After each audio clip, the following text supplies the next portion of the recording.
मित्रांनो, DH mind ब्लॉगमध्ये तुमचं स्वागत आहे. मागे पार्ट 1 आपण पाहिला की पार्ट 1 मध्ये 5 क्वेश्चन आपण पाहिले. आता पार्ट 2 मध्ये आपण पाहत आहोत 5 क्वेश्चन.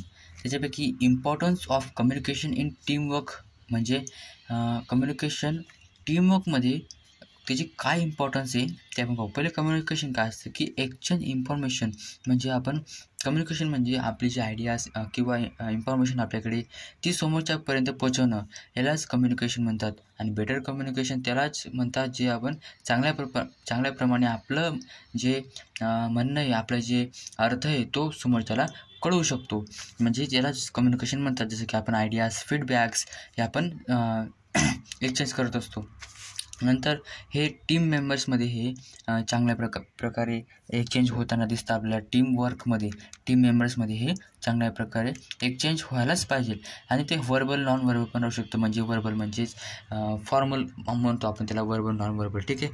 तर त्याचे काही इम्पॉर्टन्स आहे म्हणजे प्रमोट बेटर अंडरस्टँडिंग. जर आपण कम्युनिकेशन चांगलं केलं टीमवर्कमध्ये तर आपली अंडरस्टँडिंग चांगली होईल. जर समोरचा आपल्याला चांगलं सांगतो आहे तर आपण चांगलं समजून घेऊ, तरी कम्युनिकेशन चांगलं झालं म्हणून आपण चांगलं समजून घेऊ शकतो. नंतर बिल्ड स्ट्रॉंग टीम रिलेशनशिप. जर कम्युनिकेशन चांगलं झालं तर एकमेकांबद्दल म्हणजे रिलेशन चांगलं होईल. म्हणजेच समजा तुमचा कोणी टीम लीडर किंवा टीम मॅनेजर आहे आणि तुम्हाला कम्युनिकेशन करत होते तुम्ही, तर त्याने तुम्हाला चांगलं समजवलं, म्हणजे तुम्हाला चांगलं समजलं आणि क्लिअर समजलं आणि जे अर्थ आहे तोच तुम्हाला बरोबर कळला तर तुमच्यामध्ये रिलेशन पण चांगलं बनेल. नंतर एनहान्स कोलॅबरेशन अँड टीमवर्क. मग कोलॅबरेशन आणि टीमवर्क करताना कम्युनिकेशन हे खूप इम्पॉर्टंट असतं. जर कम्युनिकेशन चांगलं केलं नाही तर टीमवर्क चांगलं होणार नाही. कोलॅबरेशन तुमचं जे करतात तुम्ही टीम मेंबर्स मिळून ते कोलॅबरेशन चांगलं होणार नाही. नंतर रिड्यूस कन्फ्लिक्ट अँड मिसअंडरस्टँडिंग्स. म्हणजेच कम्युनिकेशन जर नीट झालं नाही तर जे कन्फ्लिक्ट्स आहेत म्हणजे तुमच्यामध्ये जे संघर्ष, जे तुम्ही भांडण होणार आहेत किंवा मिसअंडरस्टँडिंग होणार आहे की तुम्ही एखाद्याला टीम मेंबरला समजा याला प्रोग्राम तयार करायचा होता आणि याला बॅकएंड तयार करायचं होतं, पण याला असं वाटलं की मला पण बॅकएंड तयार करायचं आहे आणि मला पण बॅकएंड तयार करायचं आहे. तर यांच्यामध्ये मिसअंडरस्टँडिंग होऊन गेली आणि त्यांच्या मिसअंडरस्टँडिंगमुळे कन्फ्लिक्ट होऊन गेला. म्हणून ते व्हायला नको, म्हणून कम्युनिकेशन हे चांगलं पाहिजे असतं टीमवर्कमध्ये. नंतर इम्प्रूव्ह प्रोडक्टिव्हिटी आणि इफिशियन्सी पण. म्हणजे जर रोल्स सगळ्यांना कळले आपले रोल्स की नाही मला हे काम करायचं आहे, त्याला ते काम करायचं आहे, तर आपलं प्रोडक्टिव्हिटी टीमवर्कची चांगली वाढेल. म्हणजे चांगल्या प्रकारे ग्रोथ होईल आणि मोटिवेशन पण राहील. मोटिवेशन म्हणजे जर कम्युनिकेशन चांगलं झालं तर आपण क्लिअरली कोणाला पण समजू शकतो आणि कोणाला पण एनर्जेटिक मोटिवेट करू शकतो. नंतर आपलं सपोर्ट डिसिजन मेकिंग.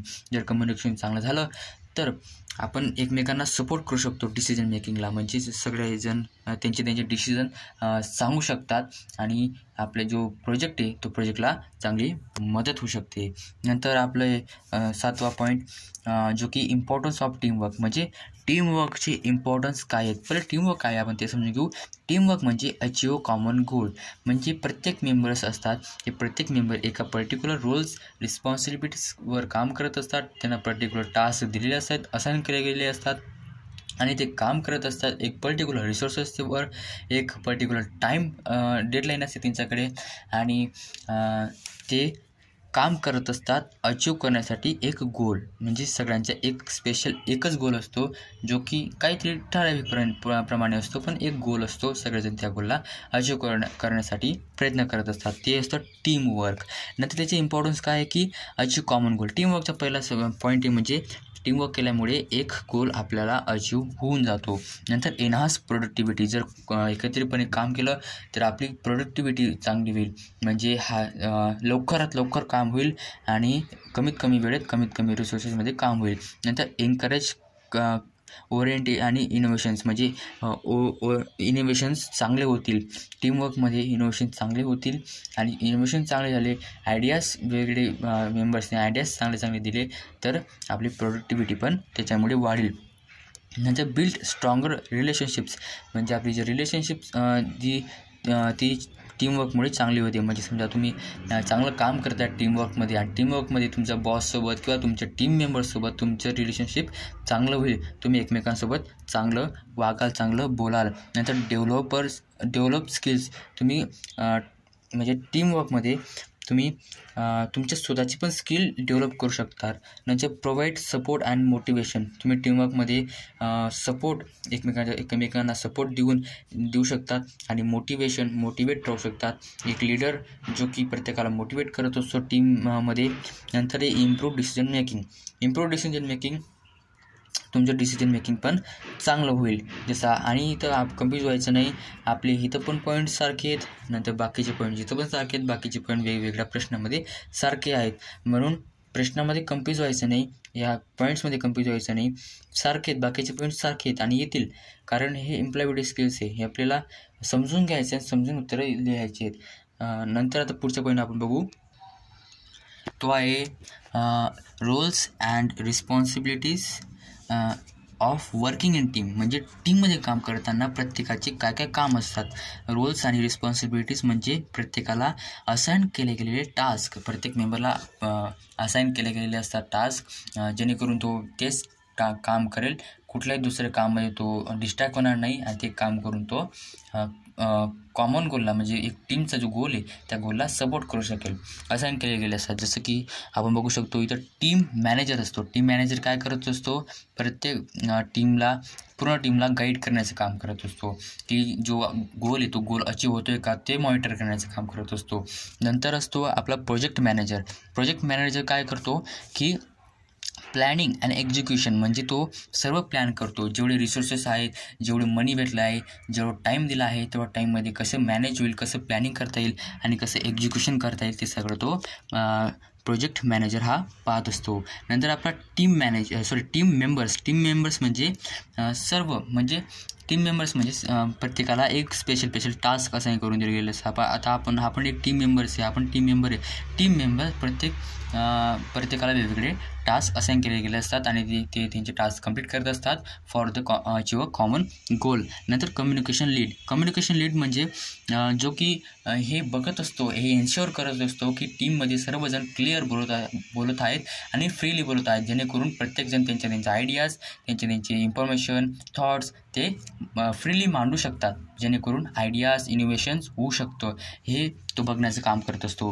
नंतर रिसोर्स मॅनेजर काय करतो की तो जे लागणारे रिसोर्सेस आहेत प्रोजेक्टला, तुमचा कोणताही प्रोजेक्ट असू द्या, त्या प्रोजेक्टसाठी जे लागणारे रिसोर्सेस आहेत ते रिसोर्सेस काय काय लागणार आहेत, किती प्रमाणात लागणार आहे, आपण कमीत कमी किती कमी करू शकतो, असं तो रिसोर्स मॅनेज करण्याचं काम करत असतो फॉर द टीम मेंबर्स. नंतर आपला नेक्स्ट पॉईंट आहे 9वा, स्ट्रॅटेजीज बिल्ड इफेक्टिव्ह टीम्स. म्हणजेच इफेक्टिव्ह टीम बिल्ड करण्यासाठी काय काय स्ट्रॅटेजीज वापरायला लागतात. एक टीम असते, ही पूर्ण टीम आहे, पण ते एवढी टीम बिल्ड करण्यासाठी आपल्याला काय काय बघावं लागेल. पहिले तर आपल्याला क्लिअर गोल आणि ऑब्जेक्टिव्स करावं लागेल, की आपल्याला गोल काय करायचं आहे, टीम बनवायची आहे पण अचीव कॉमन गोल, तो गोल काय असणार आहे, तो ऑब्जेक्टिव्ह आपल्याला डिफाईन करावा लागेल. नंतर डिफाईन रोल अँड रिस्पॉन्सिबिलिटीज, म्हणजे मग सगळे मेंबर्सला, सगळे लोकांना गोळा करावं लागेल आणि जे टास्क आपल्याला लागत आहे, जे ऑब्जेक्टिव्ह लागत आहे त्या गोल अचीव करण्यासाठी ते प्रत्येक मेंबरमध्ये पाहावं लागतील, की हां तू हे करू शकतो, तुला मी टास्क देतो, तुला हे मी टास्क देतो, असं करत आपण प्रत्येक मेंबरला पर्टिक्युलर टास्क देऊन दिलेलं असाइन करायला लागेल, म्हणजे डिफाईन रोल अँड रिस्पॉन्सिबिलिटीज. नंतर ओपन अँड ऑनेस्ट कम्युनिकेशन, म्हणजे प्रत्येकजण ऑनेस्टली आणि ओपनली कम्युनिकेशन करायलाच पाहिजे, जेणेकरून फ्रीली आयडियाज ते शेअर करू शकतील, इन्फॉर्मेशन शेअर करू शकतील, फीडबॅक देऊ शकतील एकमेकांबद्दल, की तुम्ही असं करू शकता आणि जेणेकरून इनोव्हेशन होईल. नंतर बिल्डिंग ट्रस्ट अँड रिस्पेक्ट, जर कम्युनिकेशन चांगलं झालं, टीम चांगली बनली आहे, तर ट्रस्ट अँड रिस्पेक्ट पण एकमेकांबद्दल हा वाढतो आणि वाढायला पाहिजे. ट्रस्ट आपल्यावर लोकांचा असायला पाहिजे. जर ट्रस्ट असला तर आपण एक चांगलं एम्प्लॉय म्हणून तिथे राहू, आपलं चांगलं प्रमोशन पण होईल. नंतर ऑफर ट्रेनिंग, जर तुम्ही टीम बनवली आणि टीममध्ये सगळ्या मेंबरला तुम्ही जर ऑफर केलं की मी तुम्हाला एक टूल आहे, नवीन किंवा सब्जेक्ट आहे, नवीन स्किल आहे, त्याबद्दल मी तुम्हाला ट्रेनिंग देतो आणि स्किल डेव्हलपमेंटसाठी मी तुम्हाला सांगतो, तर टीम पण चांगली अपडेट राहते, जेणेकरून बिझनेसला ऑर्गनायझेशनला फायदा होत असतो. नंतर आहे प्रोव्हाइड स्ट्रॉंग लिडरशिप.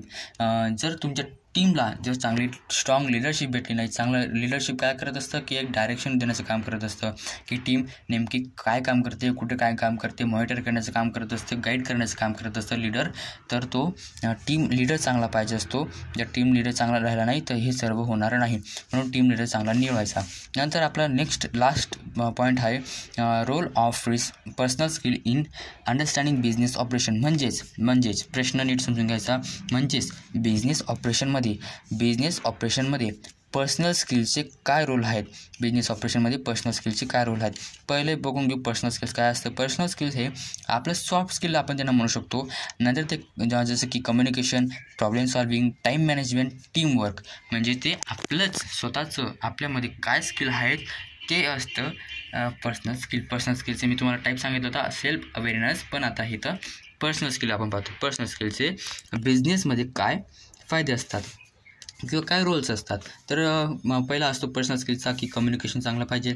बिझनेसमध्ये कम्युनिकेशन स्किल चांगलं पाहिजे. कम्युनिकेशन स्किल चांगलं राहिलं तर आपण आयडिया शेअर चांगलं करू शकतो, इन्फॉर्मेशन शेअर चांगली करू शकतो.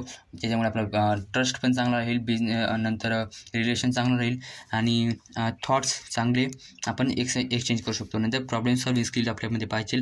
प्रॉब्लेम सॉल्विंग स्किल जर राहिली तर आपण नवीन येणारे प्रॉब्लेम्स बिझनेसमध्ये येत असतात ते आपण चांगल्या प्रकारे सॉल्व करू शकतो. नंतर डिसिजन मेकिंग, तसंच प्रॉब्लेम आले की आपण कोणतं सोल्युशन इथं बेस्ट सोल्युशन निवडू शकतो. अशी आपली डिसिजन मेकिंग पाहिजे जेणेकरून आपण एक बेस्ट सोल्युशन निवडू शकतो. नंतर टाईम मॅनेजमेंट. आपल्यामध्ये टाईम मॅनेजमेंट पाहिजे एम्प्लॉयसाठी हे खूप महत्त्वाचं आहे की टाईम नसतो. टाईम एक कमीत कमी टाईममध्ये आपल्याला जास्तीत जास्त काम करावं लागतं, जास्तीत जास्त गोल अचीव करावं लागत असतात, म्हणून टाईम मॅनेजमेंट आपल्याकडे पाहिजेलच. नंतर teamwork and collaboration he skill आपल्याकडे पाहिजे की टीममध्ये आणि कोलॅबोरेशनमध्ये कसं काम करायचं असतं आणि कशा प्रकारे बोलायचं असतं, कशा प्रकारे वागायचं असतं, मॅनर्स कसे पाहिजे, एथिक्स कसे पाहिजे, हे सर्व गोष्टींचा आपल्याला काळजी घ्यावी लागते. नंतर लिडरशिप स्किल्स ही काय असते की तुम्ही एका टीमला कसे लीड करतात, कसे तुम्ही त्या टीमला वागतात आणि कसे तुम्ही टीमला एका डायरेक्शनमध्ये कसं गाईड करत असतात, कसं मॉनिटर करतात आणि कसं त्याला सर्व रिसोर्स आहेत किंवा एक टीम कशी बनवतात आणि तिला कुठपर्यंत प्रमोशन तुम्ही करतात, हे टीम लीडरचं काम असतं जो की टीमला लीड करत असतो. ही स्किल पण तुमच्यामध्ये पाहिजे. आणि अजून याच्या व्यतिरिक्त पण वेगवेगळे पॉईंट्स असतील, पण आम्ही इथं हे दिले आणि तुम्ही इथे बघू शकतात आणि वाचू शकतात. आणि इथं मी थांबतो आणि पुढच्या भागात आपण पार्ट 3 पाहू. जर तुम्हाला माझे असेच व्हिडिओ पाहिजे असतील आणि प्रोग्रामिंग रिलेटेड पाहिजे असतील, कारण आता माझे पेपर चालू आहेत आणि पेपर चालू असल्यामुळे मी आता तुम्हाला 4 विषयांचे थोडे मी तुम्हाला असे इम्पॉर्टंट टॉपिक्स सांगेल. पण पेपर संपल्यानंतर मी तुम्हाला प्रोग्रामिंगविषयी C++, पायथन किंवा प्रोजेक्टविषयी लॅपटॉपमध्ये एक प्रोजेक्ट करून दाखवेल किंवा अनेक प्रोजेक्ट करून दाखवेल जे की तुम्हाला चांगले वाटतील बघायला. तर तुम्हाला असे पाहिजे असतील तर मला सबस्क्राईब करा आणि माझ्या चॅनलला 50 सबस्क्रायबर्सपर्यंत पोचवा, जेणेकरून मी लाईव्ह येऊ शकतो आणि लाईव्ह तुम्हाला प्रोजेक्ट बिल्ड करताना दाखवू शकतो. इथं आपण थांबू. धन्यवाद.